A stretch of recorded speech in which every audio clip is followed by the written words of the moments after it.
can you put the we before the me? I have seen the pitfalls of some of our top performers, both in Vancouver and San Jose, think that their next step is the leadership track for people.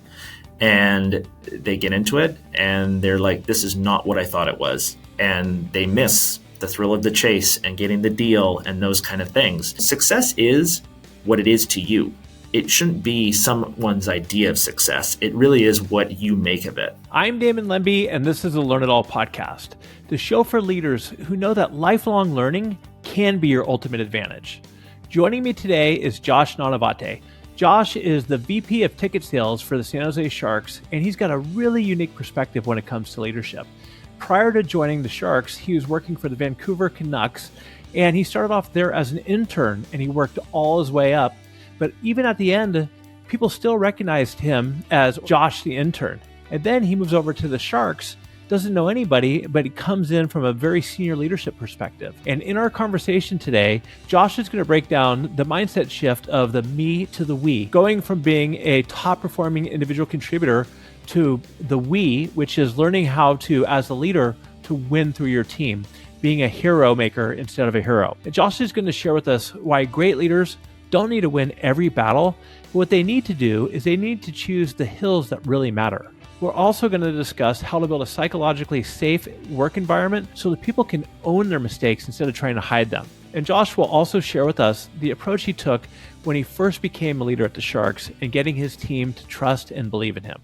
So Josh, you started off your career as an intern and now you're a VP at the San Jose Sharks. I mean, that's a big climb. When it comes to leadership, most people always start talking about, what they learned through their leadership journey. I want to go in the opposite direction with you. And I want to start with, what did you have to unlearn from being a great individual contributor to now being a great leader? Yeah, I think that's a great question. I mean, for me, I think when you're an individual contributor, at least for me, and I know for some of the individual contributors on my team, they're really focused on them, right? That's why you're an individual contributor. I think the two things that I would say I had to, unlearn is when you're an individual contributor, you're focused on the you. When you get into leadership, you have to focus on the team. And that's such a massive part of it. And really putting your team in a place to succeed, that is your success. So that is something I think that maybe goes a little under the radar or unnoticed, that you really have to kind of focus on the team. And I know it's obvious to say, but to actually do it and unlearn it, I think is a big thing. And then I would say the second thing for me was when you're an individual contributor, not only is it about the you, but it's about what makes you, quote unquote, successful. So as you become a leader, you learn that not every hill is the one to die on. You can't fight every battle. And especially as a young leader, I think that was something that I really struggled with in terms of like dying on every single hill. This is a personal affront to me where, when you get into leadership, it changes and you have to change your perspective. So I would say those are the two things that I kind of had to unlearn from going from an individual contributor to a leadership position. Great answer. And let's stick with that for a second. Give me an example of a hill you died on early on in your leadership career that you realized that that's not something you need to do. Yeah, I'll probably look at from a more of a macro sense. Obviously, I'm in sales. And I think the old adage is sales and marketing sometimes can do the old butting of heads to a certain extent. And, I think early on in my career, it was very much like sales drives the revenue, marketing needs to listen, that kind of attitude. And what you learn is as you kind of take a step back, and perspective is a wonderful thing. If you can work in unison with your teammates in marketing, especially from a sales standpoint, that is a great thing because they're going to help amplify your message. They're going to get the message that you want to the people you want, to the right audiences. And they're also banking on your success, right? So they understand. So that is definitely probably a good example. It's more of a macro example, but I would say if you look at my career over the last 15 years, when I started in leadership, my relationship with our marketing team in Vancouver versus my relationship with our marketing team here in San Jose is night and day. That's interesting. Now, when it comes to skills, obviously it's a different skill set. Individual contributor, it's all about you. As a leader, you want to be a hero maker, not just a hero. And one of the main skills is delegation and empowering. Did you struggle with that at all, especially in sales? Like, did you jump in and want to close deals for people on your team, and later on you learned that they have to figure out themselves, or was that something that came easy for you? No, I definitely early on, I think you want to jump in. And the reason most individual contributors get pushed into leadership is because they are highly successful as individual contributors. I think for me, early on, I wanted to jump in, but what I think my mindset has shifted to is I'm available to help, but only if you need it. There's the old adage, teach someone to fish as opposed to fishing for them so they can feed themselves. From my standpoint, I think early on it was a lot of, I want to jump in because I know the answer. Whereas now it's like, okay, let's take a step back and I'm here to help, but you can find the answer. And what's encouraging for me, especially as I continue on my career and we get new individual contributors coming out of college and so on and so forth, is maybe the way that I would have done it 10, 15 years ago is not the way that it's being done now. And they're seeing success in different ways. So they teach me just as much as I teach them, and I'm willing to help. So yeah, that's kind of the unique dynamic, I think, now. Yeah, you call it the growth mindset. You and I talked about that. I like to call that the learn it all mentality, having an open mind and not saying no right away. This is how I've always done it, and learning and trying new things. I think that's critical. Look, I talk to sales reps all the time that I mentor, that I coach, and they crush it at their individual sales, and then they get offered to be promoted. And sometimes I just say, like, why do you want to get into sales leadership? And it's been a disaster for some. Why did you want to get into leadership? For me, it's all about relationships. And I really enjoy, I think salespeople really talk about the thrill of the chase to a certain extent. And, some people get that kind of that high, if you will, on the actual closing of a deal. I would say that never it got me excited, but it never was kind of that endorphin hit that I think a lot of salespeople kind of thrive on. For me, it was more about seeing my teammates succeed. So I already kind of had that mindset as an individual contributor. Like, I wanted our team to be successful. I wanted to hit goals, but I wanted my colleagues to hit goals. So to me, that was always something that got me excited and kind of got me out of bed in the morning. So for me, it was more of a natural transition into leadership where I wasn't like, okay, I got to, chase down every big deal. It was more like, oh, so-and-so is getting promoted. That's exciting because they've achieved their goals. And I feel like I had a small part in helping them get there. So, my team, I face the same thing. We usually say, I'll get my individual contributors, I kind of tell them, go kill it for 18 months. And then when you're ready and you think you're ready for the next step, come into my office and we sit down. And I always say, you want to be a manager, quote unquote, but a lot of young people, they don't know what that is. And I always break it down into two categories. I was very fortunate to have a mentor that broke it down into two categories for me. He said, everyone's either a product manager or a people manager. So you can be a manager and focus on products. You're managing inventory, you're managing a system. You can do that. We have that here. People that manage our ticketing system, they're managers, but they product manage. And then there's people management, right? Where you're in it day to day, 24/7, someone's going to be sick. Someone's got to go to a wedding. Someone's got to cover a call. So that kind of dichotomy at the start of my career and getting that laid out for me was super helpful. And it's something that I use to this day with our individual contributors when they feel they're ready for the next step. It's like, because I think everyone thinks, oh, my pathway to success is climbing the corporate ladder and being a CEO. There's tons of people that are fantastic individual contributors making 6-7 figures a year that are just happy doing that. And they don't want the stress of people management. So I think it's really important early on in your career to kind of take a step back and understand both pathways and know what you are getting into before you get into it. Just to recap a little bit what you said, because it's so important, is that the old way of thinking is that your career growth always had to go up into leadership. And a lot of CEOs and leaders still think that way, which is wrong. You can be super successful and promoted, I think, around your technical skills. And you don't always have to go into people leadership. And there's too many failures that happen in that when you automatically promote people because you think that that's the next thing is people leadership. Last question on this subject. What is one question that somebody who's a high-performing individual contributor should ask themselves before they go into accepting that promotion into people leadership? Can you put the we before the me? That's what I would say. That would be the question that I think they should ask. Because to kind of echo your sentiment there, Damon, I have seen the pitfalls of some of our top performers, both in Vancouver and San Jose, think that their next step is the leadership track for people. And they get into it and they're like, this is not what I thought it was. And they miss the thrill of the chase and getting the deal and those kind of things. So yeah, I would really say the question you should ask yourself if you're a young person and you feel you're ready to take the next step in your career is, can you put the we before the me? And if you can't, I think that's also, to your point, I think there's this notion of like, that's bad. Like, the only way I can be successful is becoming a VP or a CEO. Absolutely not. There's tons of people. I know some of the most successful people that are 7-figure-a-year salespeople. They enjoy their quality of life. They get to control their hours. They go on fabulous vacations. They spend a lot of time with their families. So, success is what it is to you. It shouldn't be someone's idea of success. It really is what you make of it. Okay, that's fantastic. And earlier on, you mentioned relationships. What was it like in Vancouver when you went from being a peer to somebody's boss? I mean, how did those dynamics change?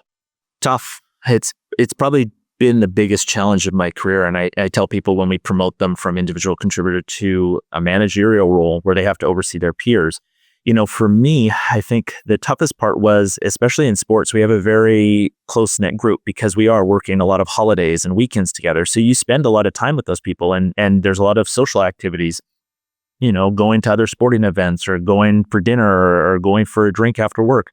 Those things, your relationship changes though when all of a sudden they're reporting to you. And candidly, I don't really think there is any secret sauce. I haven't seen it yet myself. I think it's just about having a great relationship with those people. And, some people, you have to be a little bit more direct when you get to that stage of like, hey, our relationship has to change. And some people just kind of naturally assume, okay, well, this person's my boss now, the relationship is going to change. And I think I would say to the person who's assuming that role is you have to be conscious of those things. Is not everyone is just going to all of a sudden respect you because they report into you, right? Especially if they have that peer-like relationship. I think that's the biggest thing that people struggle with. Well, it sounds like you're saying it takes self-awareness and realizing that automatically you move into this role. Some people might be envious. Some people might wish that was them moving into this role. So with that being said, what is one piece of advice to help build that trust or strengthen that relationship? I think it's just about creating conversation. I think it's about a constant communication. And I think to your point is, I think you got to have self-awareness. I think some people just think like, oh, I'm thrust into this position. People are just going to respect me for it. I tell my team now, I have a team of over 60 people. I tell them all the time, like, there are some times where I'm not going to be able to tell you the why behind it. But I hope that you trust that I have your best judgment at heart. And you've seen over the course of countless times where I have either been super open and transparent and that, this guy has our best interests at heart for us to be successful.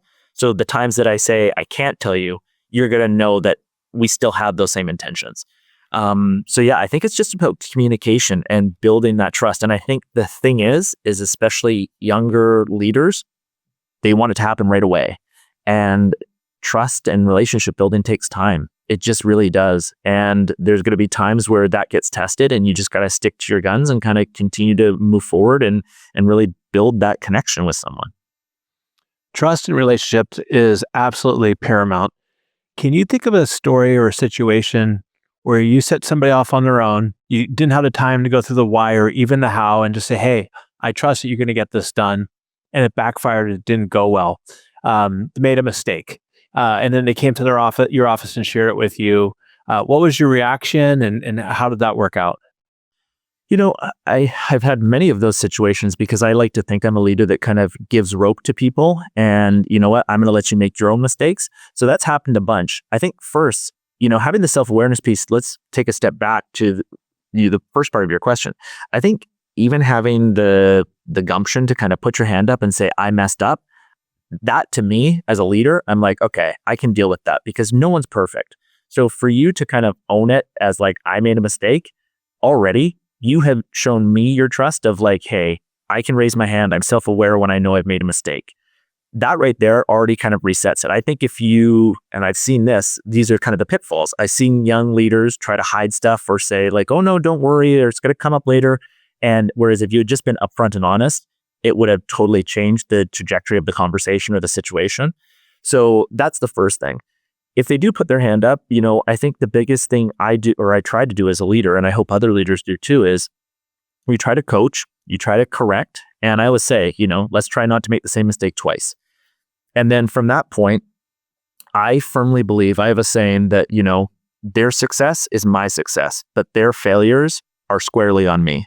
And from that standpoint, it's like I have done it as the head of the department and whatever that may look like. But I think that's what a good leader does. I think the best leaders are the ones that are selfless and they give the praise when even if they have done the heavy lifting, the team should get the praise. Whereas if there is fault in a certain situation, I think the leader should wear that on their shoulders. And, I think that's really tough for some people. And I think it gets back to what I was saying earlier about the switch from the individual contributor to a leadership role is you got to put the we before the me. And that is one of the hardest things I think people struggle with is how do you put the collective ahead of yourself? First and foremost, if somebody raises their hand and says, hey, look, I made a mistake. Josh, what that tells me is that you've created a safe environment where people feel comfortable to admitting when they make mistakes. Now, if you jump down their throat, they're not going to come to you anymore with that, right? And then after that, what I think is so important is try not to make the same mistake twice. I say that all the time. I want you to make mistakes, just don't make the same one over and over because then you're not learning, right? And then I love what you said about if somebody on your team does make a mistake, that you put your neck out there and say, hey, this is on me, right? This is on me. I'm the head of the team. I also like to say, if something goes great, I stand in the back and I shine the light on them. Right. It's but that's something that I had to learn is putting the other people first and, making sure everybody knew I had my back. Is that something that you just came naturally to you, or did you have a mentor or somebody that you work for that you were able to learn that? Yeah, I think I've been pretty fortunate. I would say that most of my leaders that I've reported to in my career had that mindset. So I would say that it was kind of inherent because that was the leadership tree that I've kind of grown up under. So I've been super fortunate that way, but I know that not everyone has that. So, we get people from all different walks of life into our team. And I think some people that have never seen that kind of leadership are really taken aback. They're like, oh, this is what it can look like. So that's always exciting for me. And we talked about like, what is the why, or like, why am I excited that I'm in the leadership? When I see people come from external teams or external companies, maybe they're not into sports sales and they're trying it out as a new career, and they see my type of leadership and how that trickles down to the director level, the managers, and how we collectively as a unit kind of have that mindset of like, hey, we shine the spotlight on you because when we're successful, it's your success, but we're willing to take the blame if there is a mistake for one reason or the other. And you see the excitement on people's face of they're like, wow, this is super different and exciting, and this is a possibility. That's what really excites me about the culture that I helped build here, and that we kind of collectively prop people up to be successful. I actually learned it from having a terrible coach, a coach who, whenever things went well, he took all the success. When things didn't go well, he passed the blame. He'd say, hey, our fourth up hitter struck out with two guys on in the eighth inning and we lost the game. I was the fourth up hitter, so I know how bad that felt. And so I always told myself, I don't want ever to have to deal with that situation. Switching gears a little bit, for somebody who comes up through the ranks, I mean, you came up over 11 years, I believe in Vancouver. Was it also a different dynamic, with senior leaders who saw you as intern Josh and now you're a leader? How did you overcome that? That one, that was one that I did with a lot of them, but some of them I didn't. And, I think it's tough when I started in Vancouver when I was 22 years old. I think we can all kind of put our hands up that when we're in our early 20s, we do things that probably we look at ourselves 10, 15 years down the line. We're like, what were we doing? We said some real stupid things. So I think, but it goes back to my point about relationships and trust, right? I also, on the flip side of that, I might not have been able to change everyone's opinion, but to get to where I got to, I had to change at least enough people's opinions for them to continue to push me up the ladder, right? So having good mentors that believed in that coaching philosophy. And then the same mentors that would also, I think, one thing that I try to do with my team is accountability is a big thing, right? And it's not about being hard on someone. It's about holding them accountable and coaching them so they don't make that mistake twice, right? So I said it earlier in our conversation about the clash or the headbutting of sales and marketing, right? I had one of my mentors was always really good at kind of pulling me aside after we would have a meeting with, if he thought I had gone off the rails or gone a little bit too harsh, maybe colored outside the lines, if you will. He was always really good at pulling me back and saying like, hey, I get where your point is coming from. Here's maybe a different way to deliver it. And as you slowly take on those lessons, you get better and better at it.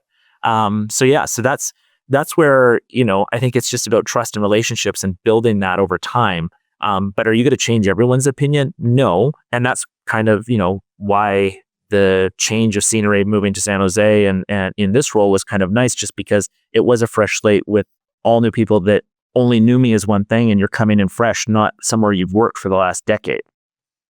And we're going to get to that clean slate, which is, I think it's great because it's the difference between growing up in an organization and what the challenges you have there. And also there's challenges of starting fresh and in the approach you took.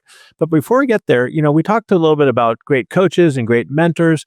And you said something in our last conversation, which really stood out, which I think is great. And you said that title and money are great, but what matters most is having a great boss. Can you speak to that a little bit? Yeah. I've been super fortunate that, I think it starts with my parents, actually. I think they were always of the mindset of, don't focus on money, like follow your passion. They both say follow your passion and money will come. And I've been super fortunate that has happened. It's easy, I think, when you're young to get lost in money and title. And I think, I'm not saying that's not important. It's easy for you and I, you're very successful. I'm very successful. And people are like, well, it's easy for them to say. But that doesn't happen overnight. I think that's the other thing too. And for me, having a great mentor or a great boss, like that is one of the most important things you can have in your career. I've learned that because, I've seen less so colleagues. I feel like I've been pretty fortunate in the workplaces I've been to see a lot of colleagues succeed. It's actually been a lot of friends who I would say, especially in university, chase careers that they thought would make them rich or successful. And some of them are still doing it and they are very successful. But I can tell you, they do not enjoy getting out of bed every day and going to work. And, that mindset of like, you have to work at least until you're 65. Some people are working well into their 70s and 80s. So you better like what you're doing because you're doing it for 40 plus years. That's always kind of been my mindset. And that was really instilled in me from my parents of like, follow your passion. And I'm super passionate about working in professional sports and selling and building relationships. And I get to do all three of those things on a daily basis. So that's why it's easy for me to kind of kick the sheets off in the morning and be excited to come into work. Yeah, I'm a big believer. I share with my team in the interview process and throughout, if you get up in the morning and you're miserable and you don't want to come to work at Learn It, go talk to your manager, see if we could change anything, or come talk to me and see if we could put you somewhere else or change your scenario or role, or let's help you find some place where you are passionate. Obviously you have to have the skills and passion. I mean, if I wanted to be an MBA, I could be as passionate as I want. I don't have the skills. But if you could get your passion and your skills aligned, it's much more exciting and you feel much better about yourself getting up every day, going to a job that you enjoy. So I think that's great. All right. So San Jose Sharks, 11 years with this organization. Now, totally new. You move into a leadership role at this brand new company. Walk us through what that was like. Challenging. You come to a new place. And I think the pros of coming and taking on a new challenge are you're continuing that growth mindset. I got to move to a new city, new country, new state, got to figure everything out, got to sell a different sport, which was great. It challenged me in different ways. And so it kind of continued that growth mindset. That's one of the pros. The other pro I would say is I said clean slate, but no one knows who you are. They don't know your personality. They don't know how you work. Now we'll get to, I think that can also be a con sometimes. But that's a pretty big pro that you kind of get a reset of like who you are. So no one here knows me as intern Josh to a certain extent, right? Which I had in Vancouver. I would say the downside of moving to a new organization is, I think I've been pretty successful. I think it's a mix of hard work and timing and luck, but I think I have a pretty good style that I'm pretty set with, and how I lead and how I manage and how I try to get things done. Now, that style can rub some people the wrong way. And I think when you are at a place for 11 years, even if some people do consider you or still remember you as intern Josh, they also know that I have the best intentions in mind of, I want this to be successful. I want the company to be successful. This is just me trying to look out for my team. I think when you come to a new place, people are learning about you. They're learning how you work. They're learning how you're going to deal with pressure, how you deal with certain situations. And you don't have the benefit of those relationships. It always comes back to relationships for me. You don't have the benefit of those relationships where you can be like, I've been in the trenches with Damon. Damon knows how I'm going to act. I know how he's going to act. We're going to get through this. Whereas I'm working with brand new people, and it takes time. It takes time to build that relationship and that trust. Now, 3 years, it'll be 3 years in February that I've been here into it. Totally different ball game. But to get there, it takes time. And that has been both the pros and the cons of taking on a new challenge. So obviously I want to ask about your leadership style, because you mentioned some people like it, some people don't like it. We'll get there. But what I want to really focus on, because I see new leaders make mistakes or do really well when they first take on that leadership role. What did you do the first, let's say, 30 to 90 days? Well, I think this has also been part of my growth. I think when I got promoted in Vancouver, it was, I wanted to make the changes that I wanted to make right away. Because I had been in that seat, and then I was promoted to the leader of the team. So I was like, I want to fix this. It was almost like having a checklist. I would say in San Jose, I did it a little differently. And I think perspective helps in this case. And this is the way I would do it moving forward. So if there are leaders out there that are going through this would be my suggestion, but you got to do what works for you. First 30 days is really just kind of an intake period. It was really a lot of sit back, watch, and listen. The thing that I insisted that I did in San Jose, again, it was different in Vancouver because I had gone up through the ranks, is I met with every single person on my team for half an hour. And I said, it can be about what you think is working here, what you think isn't working here. It can be about your personal life. It could be about anything. But I just wanted to get to know them better. And that was kind of like the start of the relationship building exercise with my team here. So that's what I would suggest if I was to get dropped into a new situation tomorrow. First 30, 60 days, I'm going to sit back. I'm going to observe, did take a lot of notes. The only thing that I kind of press upon people is like, I would take 30 minutes to an hour with each person on your team and maybe come with 2 or 3 questions, but then let them do the talking. Try to build that safety net. Like you said, Damon, earlier, that kind of that psychological safety net. So you can start to build that trust and really kind of get the team going in the direction you want it to go in the future. And 2 things that you mentioned to me before, to piggyback on that, is let's make sure everybody has a voice, is essentially what you're saying too, because you gave everybody at least 30 minutes of your time to kind of sit back and listen to hear what they have to say. And the other one was, you can't really fix what you don't know needs to be fixed. 100%. And I think that point of giving everyone a voice, I think it's really important. Especially, I deal with a lot of young people. This is their first job out of college. And, a lot of them, that's how they've grown up, especially even at home, right? It's the parenting styles nowadays are very democratic, and kind of we take everyone's consensus opinion.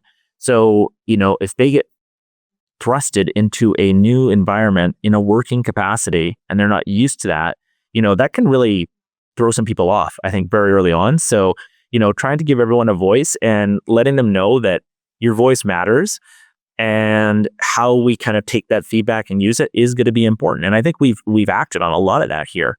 Does it all get acted on? No. And hopefully you have the relationship and the trust built with those people after so many years that they're like, we can't do everything that we give you. Now, thinking back, you built these relationships, you heard what people had to say, and maybe they gave you some good advice on areas or low-hanging fruit that needed to be adjusted or changed. Can you think back about a certain example where you took their advice and made it happen? Yeah, I think one thing here, I'll give you an example in San Jose. When I came here, one of the things, what I walked into was a lot of staff turnover. Coming out of COVID, They had a bunch of young people come into the organization and they were just churning them too quickly. And so I started asking each of them, that was one of the two questions I had, like, what would help you stay here long term? And one of the things that I heard constantly from our sales representatives and our service representatives were, well, there's no pathway to growth. Like, I don't know what those steps are, how it works out, right? Like, I would love to stay here for the next 4 to 6 years, but I don't even know what that looks like. So, taking that feedback in, we, a lot like me and my leadership team, we have developed a kind of comprehensive plan where we kind of lay it out. Now we are recruiting kids who are juniors or seniors in college, and we kind of show them a 4-year plan. So now our kind of philosophy is, you're going to start in inside sales, you're going to learn, you're going to do that for a year. If you're really good at that, you're going to get promoted to an account executive. You're going to take on a book of business. You're going to start selling different things. Year 3, if you want to, and this is where it totally comes up to them, right? Like we said, you kind of have to, you can lead a horse to water, but they have to be able to drink it. In year 3, we call it a goal. So a goal program, which for us, it's an acronym, Guidance of Aspiring Leaders. And it breaks down. It used to be actually just focused on people management. I came in and I was like, I don't think everyone knows what they want to do. So we do half of the year is on people management, half the year is on product management. And in our world, that would be selling bigger end products, suites, sponsorships, those kind of things. And then people management is obviously quite self-explanatory. So that's kind of year 3. So you spend a whole year, you're still doing your job, but you have an extracurricular course that you're basically taking. We meet with them twice a week. They get a younger sales rep. They have to mentor. So they kind of get some of that people leadership experience. And then for year 4, we have now a pathway with clear lines of demarcation and indicators of, like, if you've hit these numbers and you've been at the organization this long, you're going to get promoted to senior account executive, which comes with certain perks. So now the people that have stayed have seen that kind of come through, but now it's totally different. When we go to recruit juniors or seniors in college at career fairs, we can say, hey, come work with us for the next 4 years. This is kind of your path. If you want to take it, it's right there in front of you. And then when you get to senior account executive, you do it that in year 4, who knows where that'll take you? Maybe we do have a management role open. Maybe you want to get into tech sales, but now you have this experience you can rely on and go to another company and try your hand at something else. So that's something directly came to me from our representatives when I got here. And it took us about a year to get everyone to sign off, HR, finance, everyone to sign off on it. But now we're in a much better spot because of it. I think that's an absolutely fabulous example, and it's a great way to recruit, for one. Now, for your team, I mean, how long have you been there? 4 years? Or are you coming on your 4 years? 3 years in February. Yeah, okay, 3 years in February. So you haven't hit the whole 4-year arc of it from somebody start to finish. But have you seen a noticeable shift in the team culture since they have more of a sense of their roadmap? 100%. And, candidly, this is the first, we just promoted people in July, the first group to senior account executive. So now having those examples that they were already kind of AEs when I got here, but now they've kind of taken that on. That's been a huge culture shift for us. And just the openness and the transparency, I think that was also something that was, I wouldn't say lacking, but I think was just different before I got here. People knew there was pathways to succeed, but I think it just wasn't as openly told to them. So now, and that's one thing I love about sales. It's very cut and dry. You're either hitting your numbers or you're not. You're either a good teammate or you're not. So how can we kind of put those lines of demarcation in place so people know, especially young people? I think that gives them something where they can kind of aim of, like, this is what I need to achieve to get there, if that makes sense. Yeah, openness and transparency is incredibly important. And one of the things that you and I discussed and I would like you to share is your 3 pillars. Yeah, for sure. So, for our culture, we have 3 kind of key pillars that we're built on. So first one, I believe in a growth mindset, but I really believe in a service mindset. So one of our pillars is sales as a result of incredible service. I think if we're prescriptive sellers, we're selling the right product to people, they're going to want to come back. It's easy. It's best for us as a company to just sell someone season tickets. But I tell my team all the time, 44 games is a huge commitment. How can we get Damon to come to maybe 3 games with his family? They enjoy it. And then he's like, you know what? We had such a good time. We're going to do 6 the year after. And then maybe in 2 years, it's 11. And then maybe their kids want to bring their friends. And then all of a sudden, season tickets make sense. I think a lot of companies, they're like, we want to start you up here. And if you like it, great. And if not, we're okay losing you. I just don't believe in that philosophy. It's a lot harder to get new customers, right? We want to keep the people we have happy. So selling them the right product is key. So sales is a result of incredible service. 2, we're a lab, not a factory. That's a big one. That's giving everyone a voice. I have candidly not been on the phone on a sales call in a long time. I'm not doing that. Our representatives are doing that. What feedback are you hearing from our fans, from your clients that can make us better? It's something that maybe I'm not seeing or I'm missing or our leadership team is missing. What is something that we can take that the fans are asking for or our clients are asking for and try to implement to help you, give you more tools in your tool belt to be successful and to sell more and help us as a company? And then number 3, my favorite one is we're fans serving fans. That is obviously for those who know sports, I have no control over what happens on the ice or the field or the court. We are selling a passion product. And I firmly believe in being genuine in the sales relationship. I think if you are not genuine, you're not being honest with yourself. You're not being honest with your client. So when I say we're fans serving fans, what I love about sports is it is one of the few arenas where you can debate. I would say even kindly, you can debate kindly. And there's no fears of repercussion because everyone has their own opinion. Unlike other things like politics or religion, sports is a unifier at the end of the day. Even if Damon's a Sharks fan and I'm a Kings fan, we still both like the sport of hockey, right? Like there's something that can still bring us together. So from that standpoint, I think that's what's kind of unique and neat about our sport is the passion. So when I say we're fans serving fans, I tell my service team all the time, if someone's hot on the phone because the team, unfortunately, we haven't had a great start to the season. We've blown a couple of late leads, not you going over the line, but saying, yeah, I feel your frustration. I'm upset too. Like I want the team to close out and win these games in overtime. I think you saying, oh, no, we're playing well.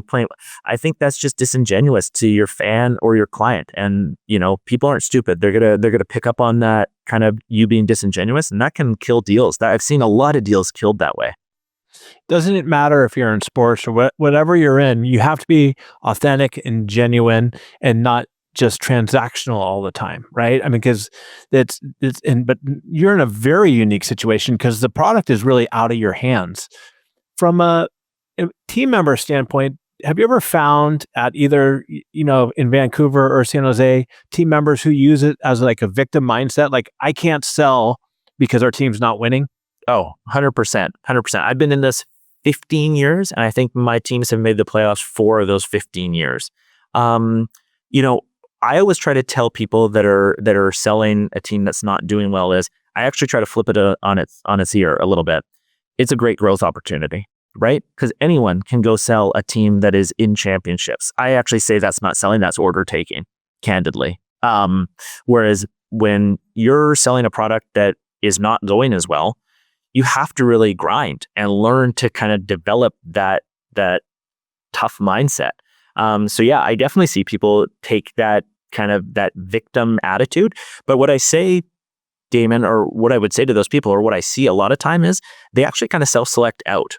They're like, okay, I can't do this, or I can't grind the way that I need to grind to get where I need to get to with this product. So we will tell them that sometimes, but sometimes they'll just self-select out. And, when we're recruiting kids, going back to that 4-year plan and how we recruit talent now, what's really exciting for us is we'll go to these workshops or career fairs, and we're competing with other sports teams, right? Some of them in the Bay Area, but we'll go to conferences all across the U.S., and there's other big brands there, the Yankees, the Knicks, the Lakers. There's big brands you're competing with. And you're really trying to tell kids at the end of the day, listen, the brand might not be as big or as powerful as what you think in your head, but what you are learning is you're going to be that much further along in your development because you've kind of gone through the fire a little bit to get there. And I think, again, it kind of goes back to what I was saying earlier about title and money. Sometimes it's those things that you don't realize are actually more important. But sometimes a brand has certain cachet, a title has cachet, money has cachet, when in the end, it's probably like, what is the experience you're going to get? Who are you learning from? How are they teaching you? And what can you use moving forward from that experience to continue to grow in your career? When you're at those events, what are 2 or 3 of the key traits that you're looking at when you're talking to these candidates?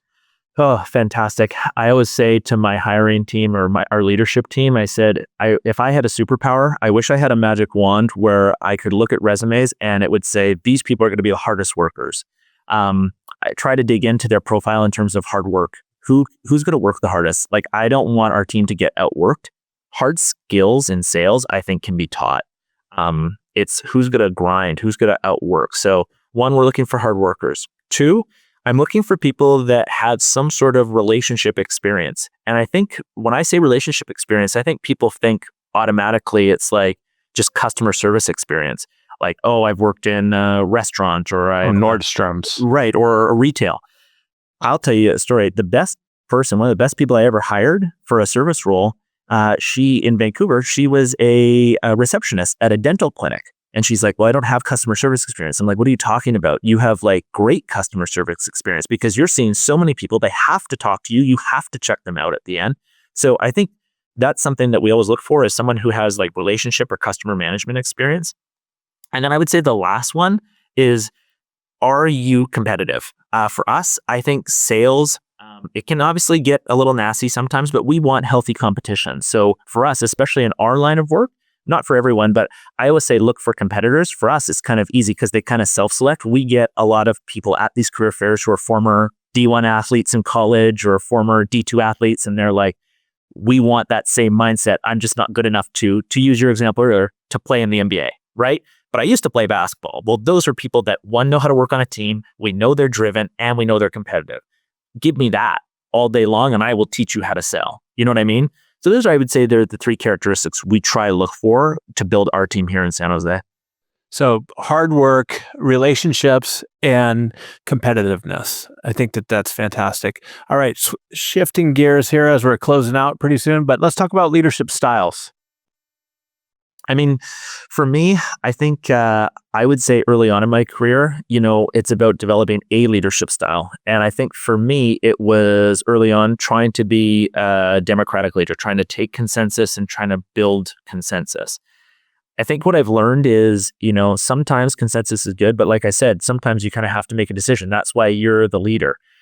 So I would say now my leadership style is, I don't think I have one specific leadership style. I chameleon my style to the different people that report to me or how I need to handle conversations. And that's something that is learned. I tell all my junior leaders, you should learn to chameleon. That is way easier said than done. That's really hard to do. And what I mean by chameleon is, I'm not going to have the same relationship or communicate with Damon the same way I might communicate with or deal with one of his colleagues. Maybe Damon can take harsher feedback. He needs direct feedback that's open and honest. And some people don't do well in that situation. So I tell our junior leaders or leaders who are develop a leadership style. And I think early on, mine was very democratic and I kind of had something that I could go back to. Like, I'm a big football guy. It's like, what's your 2-point play? I say this to our inside sales manager all the time. What's your 2-point play? Like, the game's on the line. What's your 2-point play? For me, it's like, I'm a democratic leader, so I'm going to go back to consensus building with my leadership team and then act on it. That's my 2-point play. But I now have developed, to use the football reference, a playbook of plays of how I can get to a certain situation. But I know in my well that if I have to have a play, I'm going to this play. So that's what I would say to any leader is develop your one thing that you're really good at, that leadership style. But then as you continue to grow, learn to chameleon yourself into a leader that can deal with all sorts of people and personality types, because the higher up you go, the different personality types, they're going to come fast and furious at you. Yeah, as a leader, you need to have empathy and you can't, and self-awareness, and you can't think that everybody wants to be led the same way or everybody wants to be led the way that you're led, right? Exactly. So, Josh, I'm a new leader. Let's say I've been on it for 6 months. I'm really struggling. I'm losing confidence in myself, but I don't want to give up. What's one practical piece of advice you have for them? Ooh, that's a good question. Rely on your network. So my practical advice would be, if you're a leader, there's a reason you're there, and there's probably people that have helped you get there along the way. Most people want to see other people be successful. I truly believe that. So rely on your network. Call the person that you rely on, that you think is a good leader. Get some of their advice. They might not know the exact ins and outs of your specific situation, But I guarantee you a lot of the hallmarks of certain situations are the same, whether it's in Damon's company, it's here for me at the Sharks. Some of those tenets are the same, and we can give you advice as a mentor or someone you can rely on. That's the practical advice I would give. Awesome. And Josh, I could sit here and talk to you for another 2 hours. I really mean that. And I also have to say, listeners, that this is Josh's first podcast. If you compared my first podcast to his, I would be a 0 compared to him as a 10. Your party guide. You did a fantastic job. Where can our listeners connect with you at? Yeah, you can find me on LinkedIn, just Josh Nanavaty. I'm the VP of Ticket Sales here at the San Jose Sharks. And hopefully, if you want, come down to a game at the SAP Center. Would love to have everyone come check it out, especially if you're in the Bay Area. And you'll find me somewhere walking around the concourse every game day. Okay, Josh, you are awesome. And listeners, my one action item I have for you is figure out somebody you know who's in sales or maybe a high producer in any role and they want to get into leadership. Send them this interview so they can see for themselves and start asking themselves the right questions that they need to be. And if you're in leadership, the other thing is be a chameleon leader. I think that is incredibly important. Learn to lead, meet people where they're at so you can help develop them. Josh, you've been awesome. And until next time, everybody, stay curious, keep learning, and have a great day. Thank you. We're cavemen in modern clothes. Evolution has stopped. The basic wiring, how we behave, how we make decisions, that part at the species level is laid in, again, over 200,000 years.